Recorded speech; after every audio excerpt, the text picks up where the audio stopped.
It's a CEDH Magic the Gathering deck of Sisay. So it's Princess Buttercup. Basically, it's pretty simple. She gets +1/+1 for each color among the legendary permanents you control. You can pay one of each color, grab a legendary permanent with a less mana value than her power, and throw it onto the field. So in a perfect world, you're gonna, CDH. You're gonna have your rocks right here, and then you'll play your land. You'll have two, let's say, and you can play her turn one. Basically, you just want to get her as fast as possible, but more realistically, you'll end up playing land, your one drop, and then probably turn two, you can start doing stuff and bring out Sisay. Most of the times I played her or tested her out, it's always two lands on the field. Basically, you just want to get her as fast as possible, and then put yourself in a position where you can pay one mana of each color. That way, you can bring out stuff and start doing your combo. The first one I like to bring out is Savala with Sisay's ability. So basically, usually in this situation, I'll have Birds of Paradise, and I'll have two land. Well, not Birds of Paradise. I have like two lands, some kind of elf or something like that. So what I'll do, she doesn't have haste, so as long as no one like lightning bolts and this and that, I'm just showing how Sisay is done.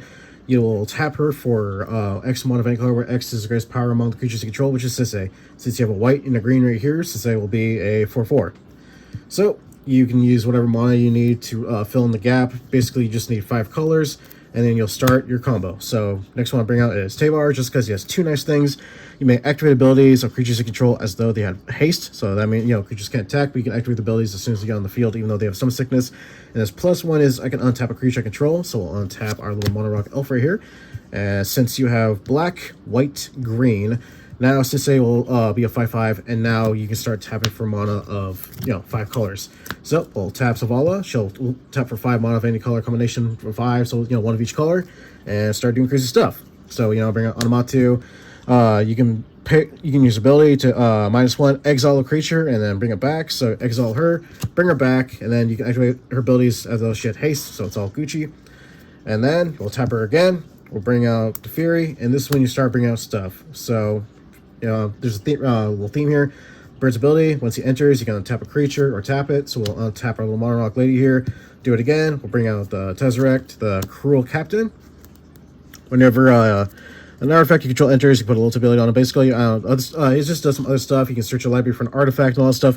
But what you want to do is just untap an artifact or creature. Of course, untapping our little elf lady here. Do it again. And as this goes on, Sisay is going to get stronger because we have blue right here and a black, green, white. So once she gets all colors, she'll be tapping for 7 mana of any color combinations. So after I get this out, we'll start bringing out the legendary creatures for to start doing the combos and all that. We'll bring out the Healer of Hope because she has a crazy ability. She has 2 of them. You can tap her to untap another target permanent, or you can tap 2 other target legend, or you can tap her to untap 2 other legendary permanents. So she'll come on the field. Tavar's on here, so we can activate abilities right off the bat. So we'll do bada bing, bada boom, and then play use Sisay's ability, bring out Marvin. He has activated abilities of all creatures you control, so we can tap him to untap her, and then tap her to untap 2 legendary creatures. So there you go. And this kind of makes a loop of infinite mana because we have Marvin right here, so we can tap him for a bunch of mana, and then we can tap her. Oh shit, sorry. We'll tap her for a bunch of mana, and then since Marvin has all active abilities, we'll tap him to untap 2 permanents, and then do it again. We'll tap our little rock lady here for 6 mana of any color, and then we'll tap the Healing Hope to untap 2 legendary creatures, and then Marvin has her ability, so we'll tap her once again for that mana, and we'll tap Marvin again to untap her creatures, creating an infinite amount of mana. So that's just one way of doing it. Another way of making things crazy is you can bring out Nicol Bolas. He has all active abilities of all Planeswalkers. So Onomatu, that's a big one, of course.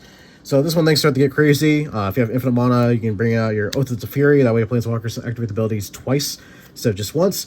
Ash Shook, that's where you start doing crazy stuff. And of course, you can go into the old-fashioned strategy, but that's when things start to get wonky and all that stuff. You can, Walking Ballista, just put your infinite mana in there, destroy stuff. You can bring out, oh my god, what's his name? Keenon. Get your artifacts out using Tezzeret right here. And you can start doing other kind of combo stuff. But basically, this is kind of the line I just want to go. So you can make infinite mana, bring out Ashok. What she does is you can -1 on her, have your opponents mill 4 cards, then they exile their graveyard. which is lovely. So, Nicol Bolas has all activated abilities of all Planeswalkers. So, he has Ashoks and he has Amatus. Amatu has an ability where she can -1 exile another target permanent you control, and then return to the battlefield under his control. So with Mr. Nicol Bolas here, we can reset him if anything would happen, and then we can start doing the crazy abilities where we can -1 using Nicol's ability to copy her ability, basically to use her ability to -1 have one mill, and then we use Anamatu. We'll exile Nicol Bolas, bring him back, and then he can reuse his abilities since he comes in as a fresh new permanent. And with the Teferi still on the board, we can activate his abilities twice, and he has all abilities of all abilities of all Planeswalkers. So we'll just do it over and over. We'll copy this ability, Nicol Bolas, so we'll have everyone mill, and then we'll exile him, bring him back, do it over and over, mill everyone out, win the game.